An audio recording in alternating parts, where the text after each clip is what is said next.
Well, we've got some great news for water recreation enthusiasts. The Los Angeles Department of Water and Power has announced that Klondike Lake will be open to public boating 7 days a week, and that's beginning this Friday, May 23rd, going through Labor Day, September 1st.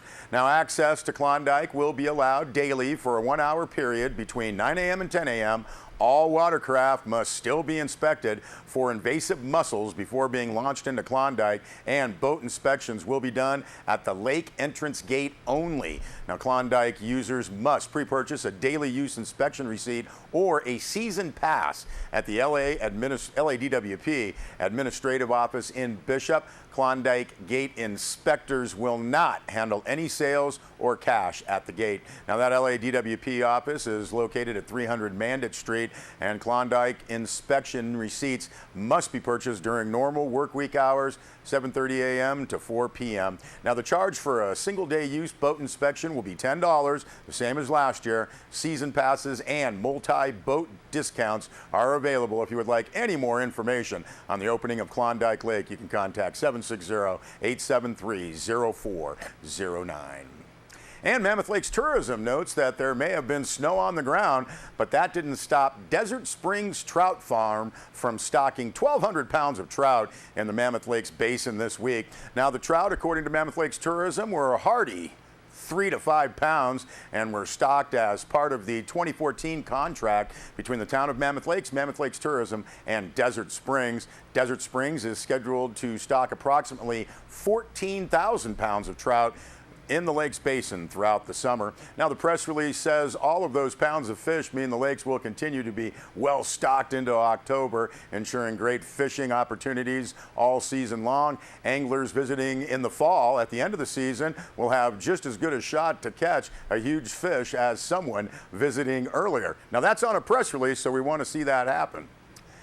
Also, we're getting to the end of the school year, but it's never too late to talk about pedestrian safety, and the Bishop Police Department would like to remind students, parents, and drivers also about crosswalk safety. Now, the Bishop Police Department has 4 crossing guards who maintain the safety of all the crosswalks on Home Street within the school zones. The crossing guards must deal with heavy amounts of pedestrian and vehicle traffic before and after school. The primary responsibility of a school crossing guard, obviously, to help children cross the street in a safe and efficient manner as the children walk to and from school. Now, that press release from the Bishop Police Department notes drivers should be attentive to all pedestrians crossing the street. Small children may still dart into traffic without even looking. And when traveling through school areas, drivers should anticipate pedestrians and be prepared to stop. Avoid in-vehicle distractions at all times and abide by the speed limit, especially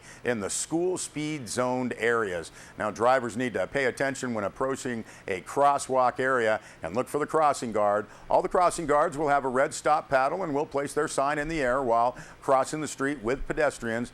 The crossing guard is the first to enter the crosswalk and the last one to leave. And again, remember to slow down, be observant, and patient while in crosswalk areas. Also, a note to pedestrians, hey, when approaching a crosswalk where there is a crossing guard present, please listen to the crossing guard's instructions. All crossing guards wear safety apparel such as a retro reflective vest and use a stop paddle.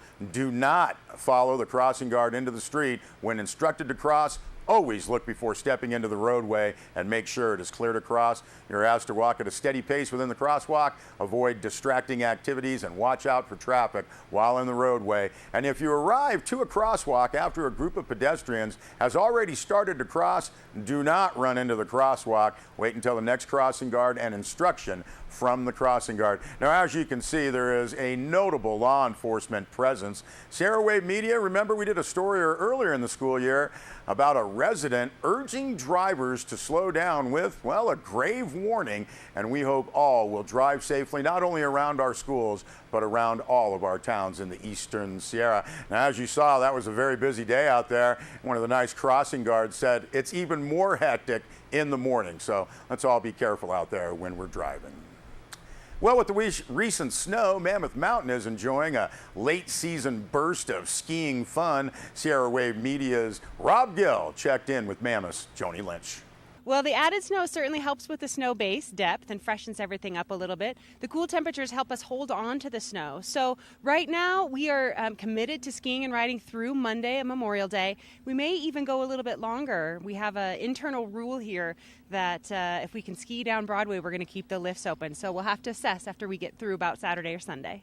Lifts in operation currently are Broadway Express, Facelift, Thunderbound Express, which is Chair 6, both gondolas, and Chair 23 will operate on the weekend. This weekend we have a lot going on up here in Mammoth. Beyond the skiing and snowboarding that you can enjoy, the mountain bike park opens on Friday. Sierra Star Golf Course also opens on Friday. The Adventure Center with a climbing wall, zip line, and the bungee jump will also open on Friday. So it's going to be a very big weekend up here at the main lodge. This Memorial weekend we are offering the Ski Bike Golf Challenge for $99. You can buy a ticket to ski the mountain, play 9 holes at Sierra Star, and also ride the bike park. The bike park is going to be starting off its season in a very strong way with 10 trails open and uphill access via the bike park shuttle that leaves from the village. For information on all our events for the length of our season and anything else, you can always go to mammothmountain.com. All right, always great news when we get some snow. Mammoth Mountain having some great events this weekend.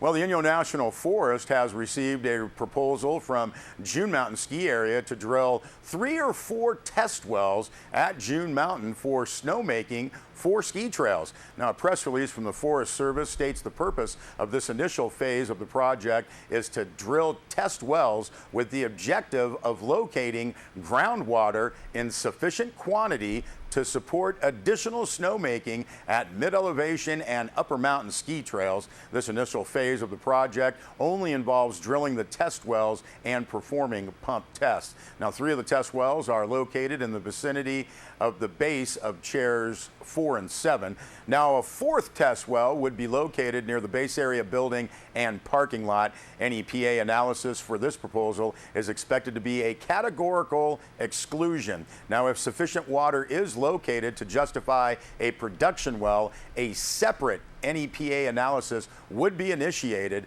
and would include additional opportunity to provide comments.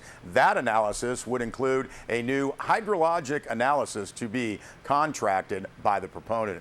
Now, if you're interested in this proposal and would like to learn more about the project, or if you would like to provide input for the test well project analysis, you're asked to submit your comments to the project lead, Rod Wilson, by June 15th. You will then be included on a project mailing list and will receive future information related to this project. You can email rmwilson@fs.fe.fed.us, or you can call 760-924-5518. We'll be back with more news.